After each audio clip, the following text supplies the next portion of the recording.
Okay, what can I do to help you all today? Get us off of your docket is what you could do. Go ahead, Lacey. Start talking. Got plenty of responses. Objection. Yes, sir. Get us off of your docket is what you could do. Go ahead, Lacey. Start talking. That's pretty specific. Ms. Kimball? Yes, sir. Specific. Go ahead, Ms. Kimball. A custody evaluation was completed, and so we have filed a motion for drug screening and a motion for psychological exam based upon that custody evaluation recommendations. Blah, blah, blah, blah, blah, blah. Stop talking. You'll be able to respond in just a second. Ms. Kimball, you can go ahead and finish, and then Ms. Stiles, you'll have an opportunity to respond in just a minute. I need to pause the hearing. I don't have an attorney. Can you give me some time to get an attorney? I haven't had adequate time to obtain an attorney, and my attorney withdrew, and I'm going to need one appointed by the state. That's not an option. There's nothing there unless someone's asking that someone be held in contempt and jailed, which is not something that's set in front of me. Or it's a action by the state to terminate a parent's rights or something like that. Those are the only times I have the ability to appoint an attorney for you. Okay, then go ahead. We also had sent discovery out as laid out in our motion sometime back. I had worked with Ms. Stiles' prior counsel and had agreed to 2 extensions. And then we ultimately never got a response, and she filed a motion for She got plenty of responses. Objection. What's your objection? Hold on, wait a second. Ms. Stiles, you just need to object and then let me know what your objection is. Don't yell at her. Objection to hearsay. How do I submit my documents to you directly? Hold on. So, Ms. Kimball, are you saying this was something that happened between counsel? Yes, back in November. We are now setting this hearing is for our motion. She also represents Cody and also fucking sit there. Okay.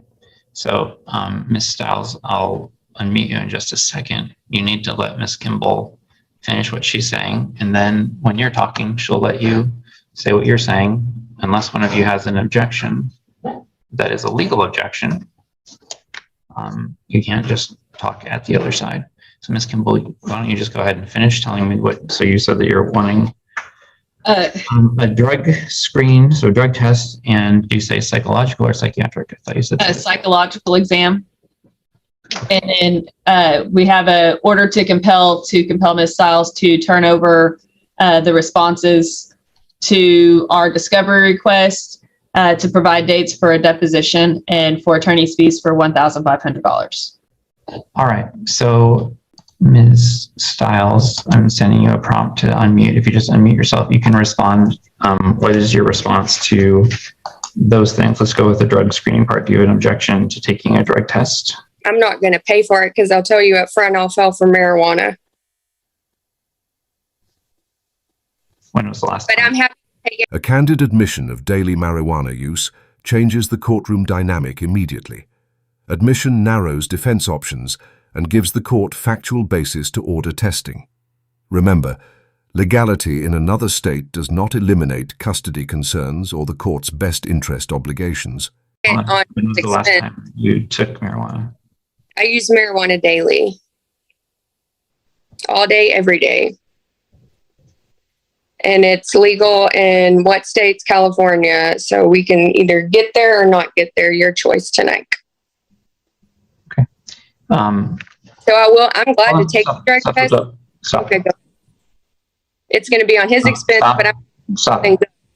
I'm pretty low key. We're in court. Fed up with Miss Kimball. You need to be respectful. So I'm you can just, if you're going to use my Respect- last name, that's fine. Just say Judge Tanike. Okay, it's pretty easy. So you use marijuana all day, every day?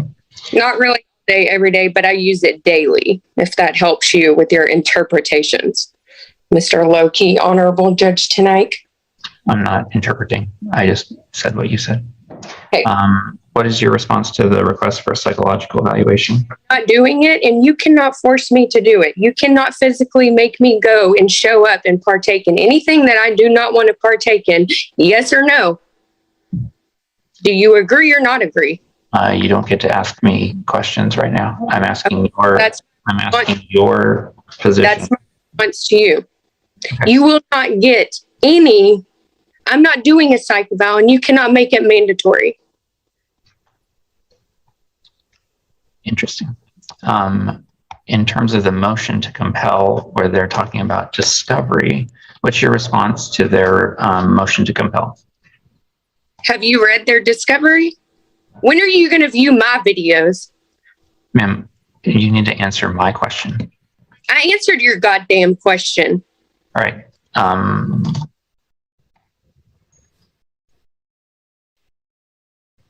So I'm going to warn you that it is completely inappropriate to swear like that in court.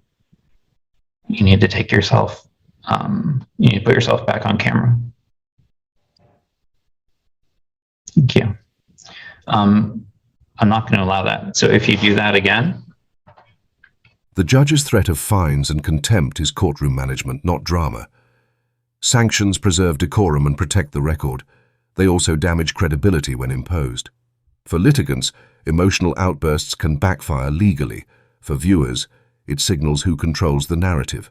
I'm going to sanction you $100 for every time that you swear in court, because that's not appropriate. You just need to not do it. You can answer the question and be respectful to Ms. Kimball and to the court. And I'm not going to tell you how to answer, but you can just say whether or not you're in agreement with something. In terms of the motion to compel, I haven't heard it yet. So I'm just trying to find out from a cursory standpoint what your position is on these 4 issues so that I can figure out if there are partial agreements or not. It sounds like there aren't. So based upon your response, I'm going to take it that you're not in agreement with their motion to compel. In terms of their request for deposition dates, what's your response to that? I sent you a prompt to unmute yourself. What dates? Ms. Kimball, do you have proposed dates? I can. I would propose.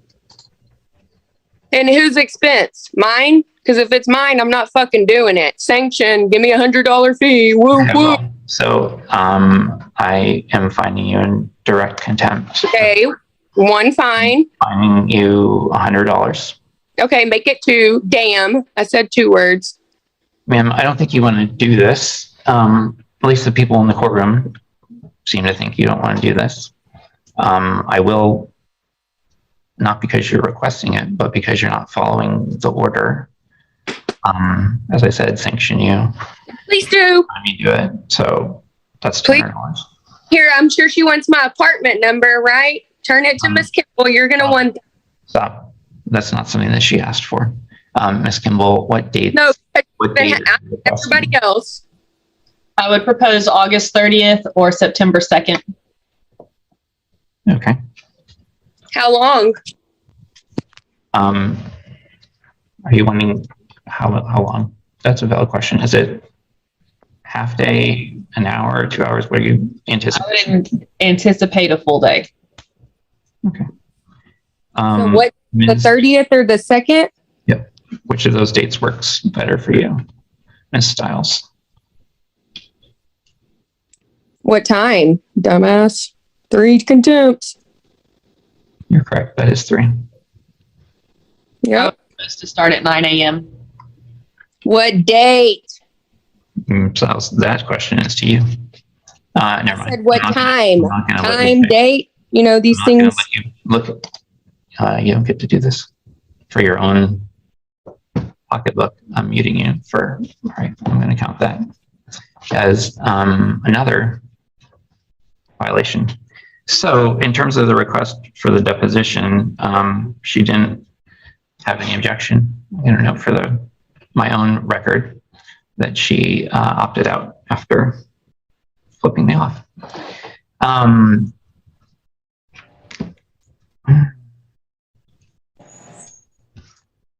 I won't comment. So I'm going to grant the request for August the 30th at 9 a.m. in your office. Excuse me, Miss Kimball, sorry. You can just put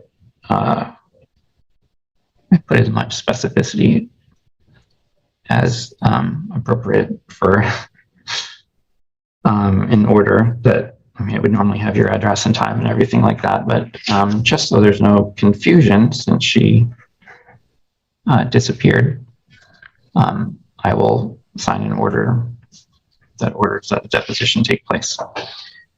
Let me go back, since she left, and I heard her responses. I was going to take testimony from your client and from her. Do you need any testimony from your client about the drug screen? So I haven't read the custody evaluation, but if they're requesting it, your client's asking for it, she's, whether she's going to pass or fail, is not the determinative factor.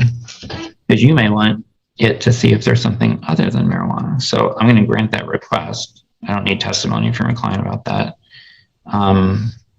In terms of the psychological evaluation, I'm just going to allow your argument.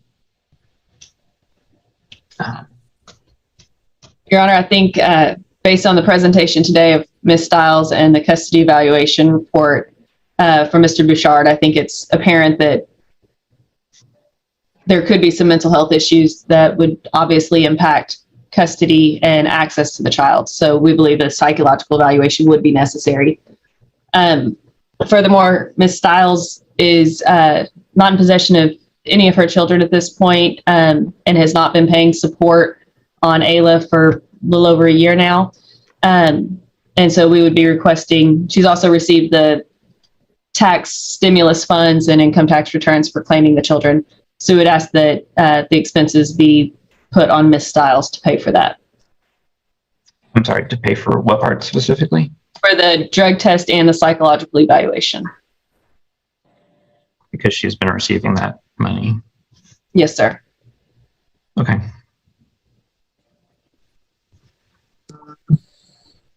I think I know the answer, but I don't want to assume. Mr. Parnell, have you received any of that money?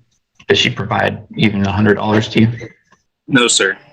Thanks. I was taking your attorney's representation as being true. But sometimes it helps me just to understand. Okay, in the motion to compel, did she provide any response? She had an attorney as recently as last month. There were recently as the last 3 weeks, but it's been a couple days. there were some, I allowed 2 extensions by agreement, Rule 11 agreement. The responses we got were some partially answered interrogatories, but they weren't unsigned. But for the interrogatories, the documents, everything was just kind of blanket objected to. For, I believe it was for harassment was the objection. So, and we received no documents at all. Ms. Bertrand did represent that there could be some documents in her office, but that was when she was still on the case.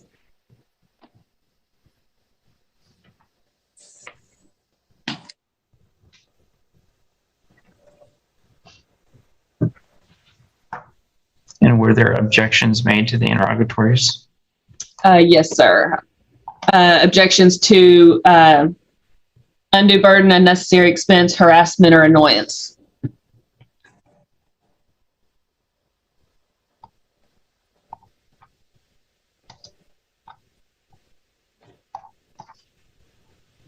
Okay, let me pull them up.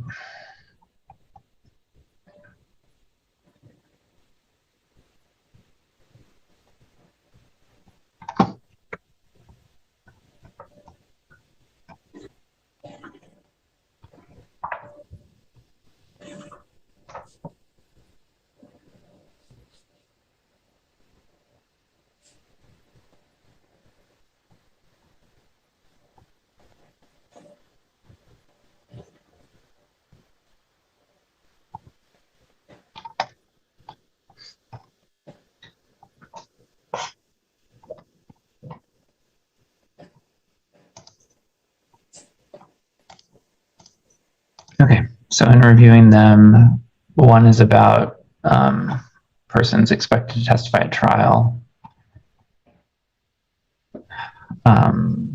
identity and location of employers in the last 2 years,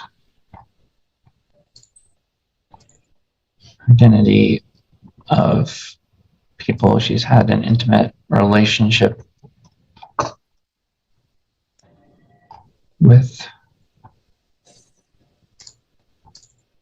for a relatively 5-year period. Mental health and physical health care providers or objections, but then that was actually answered, but just names, not any address or phone numbers or anything like that. Income questions not answered. Monthly living expenses says litigation, auto payment, cell phone. Did you get anything? Did you get any numbers, or is that all you got? That's all we got.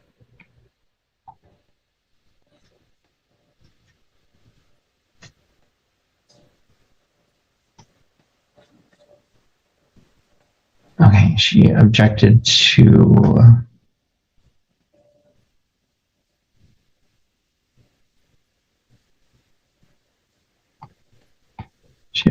why the prior order should not be modified. She objected to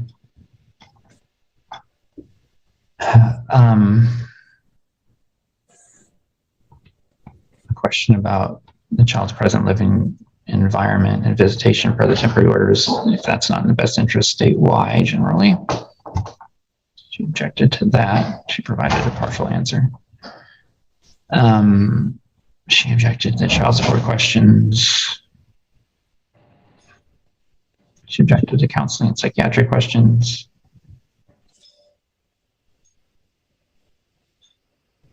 That's one I haven't seen before. Please explain in detail how you perceive that the following people treat you without respect. It's an interesting question. Are Kathy and Mike the paternal grandparents? Yes, sir.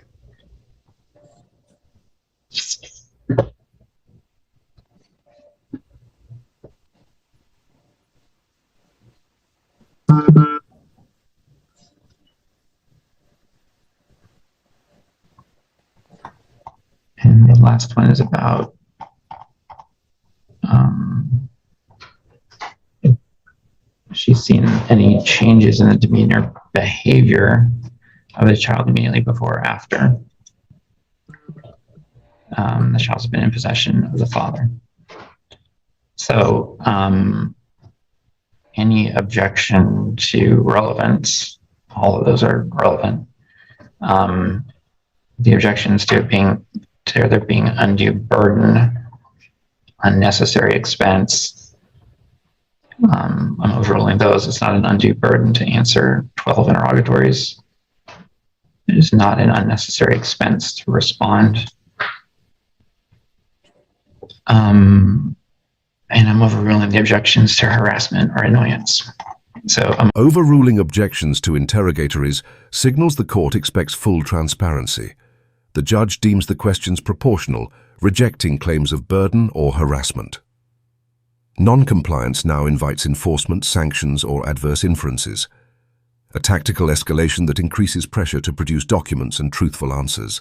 I'm overruling all those objections, and I will, if you put in the order, I'm going to order that she provide full and complete answers to all 12 of those interrogatories, and that the objections are waived.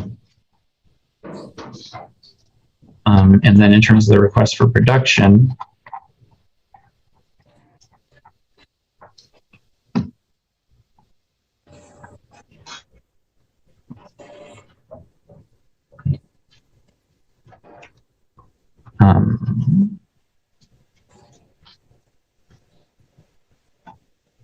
so it says that there's an objection in time and place, and that the document that she'll produce a requested document at O'Neill, Wysocki, PC at their address upon reasonable notice. So did you and Ms. Bertrand have a conversation about that? Yes, I tried to have a conversation about that, and it was not well received. And she also pointed to the fact that she had filed a protective order as well.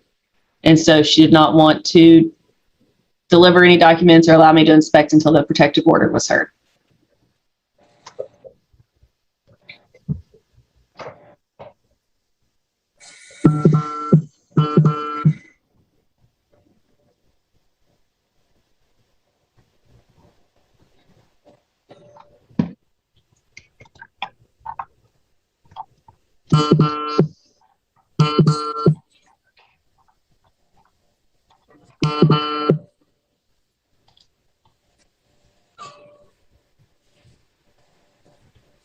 Mr. Parnell? Yes, sir.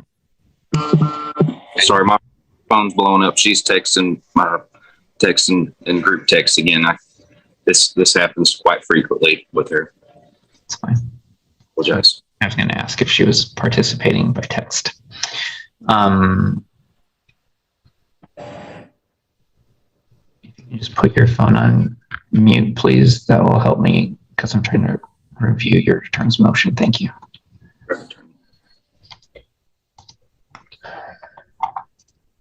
You see if there's something I can do on my phone as well. Sorry. Well, it may be muted. It may just be vibrating. I don't know. Yes, sir. I turned it back on silent mode. I'm so sorry. Thanks. It's fine.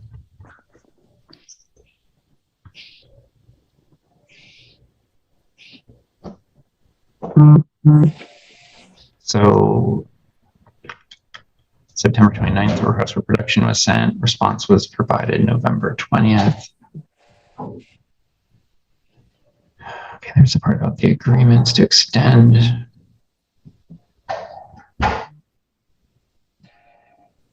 There's a mention of respondent refusing to comply with the child custody evaluator.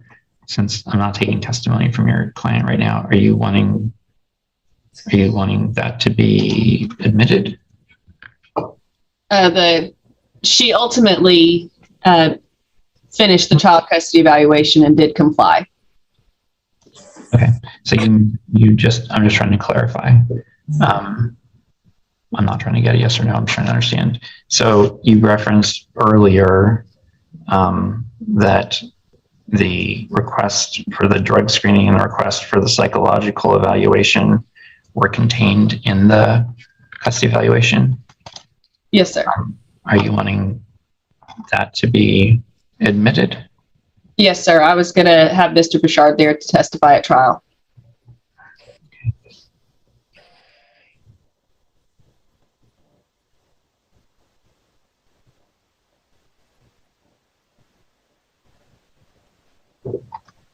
Okay, so in terms of your motion to compel, I addressed by granting the request as to the interrogatories.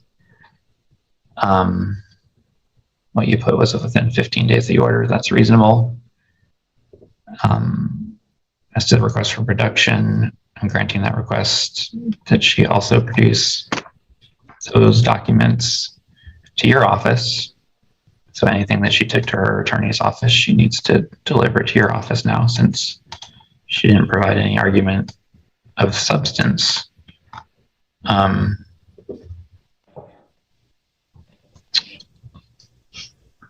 To that request. And since she no longer has that attorney, it's unworkable it doesn't make sense. Her attorney should have and may have returned her documents to her if there were ones there. The request that she be prohibited from further discovery, I'm going to grant at this point. If she complies with fully answering the interrogatories and the request for production within 14 days of this order, 14 days, sorry, it says 15 days, within 15 days of today, if she petitions the court, I may reconsider it. At this point, I'm just going to grant it. So you can just include in there that I granted it.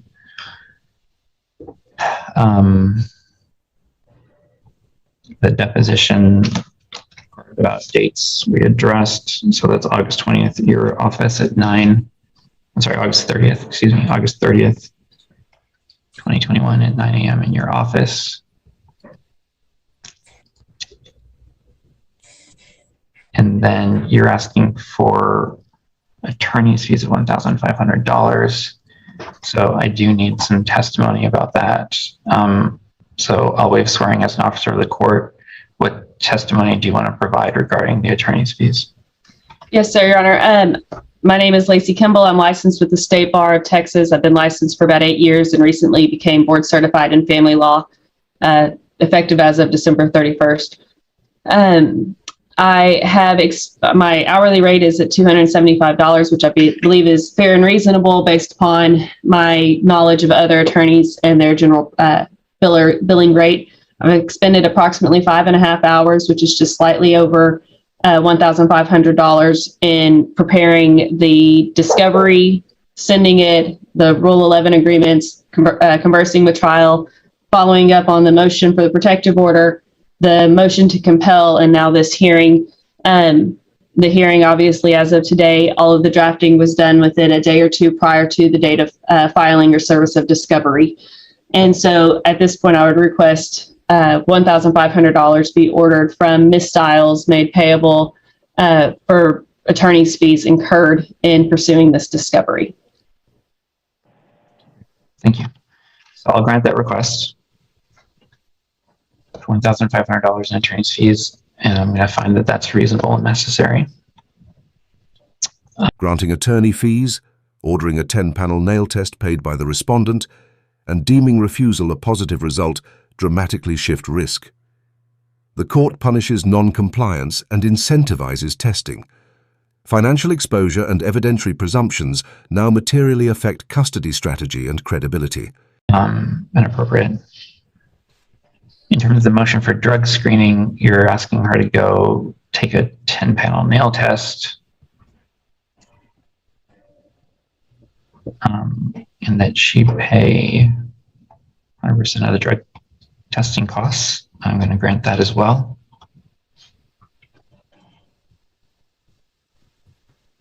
If you will include in the order, please, my normal language. I'm not going to write out an associate judge's report. I'm just granting your motions as I'm reciting it. It tracks your motions. Like everything I've said so far tracks your motions. But one thing I put in is a failure to take a drug test is considered to be a positive drug test. So if you'll include that in the order so that she's aware of it. Yes, sir. I don't know that that will necessarily change anything, but it puts everybody on notice that just deciding not to take a test is not the answer.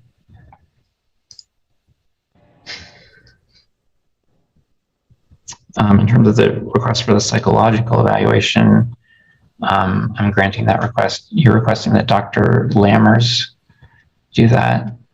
Yes, sir. That was the recommendation in the custody evaluation.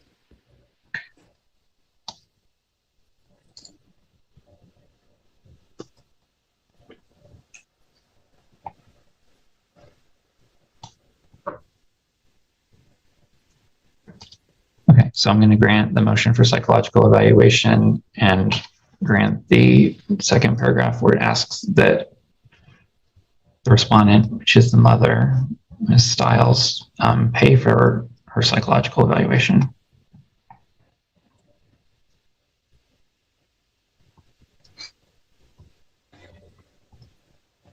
It's not fair to Mr. Parnell to pay for the evaluation that's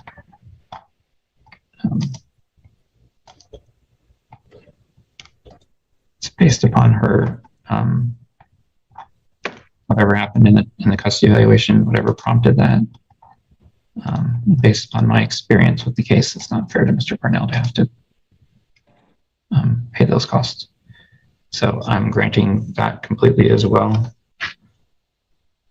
Okay, so drug test, psychological evaluation, motion to compel, deposition, and attorney's fees. Those are the 5 things that I heard you say at the beginning, and those are the things that I have in the file. Was there anything else? No, sir. All right. If you will send a copy of those orders to me once they're done, I will sign them. Just send them as PDFs, Okay. and I'll sign them and send them back to you.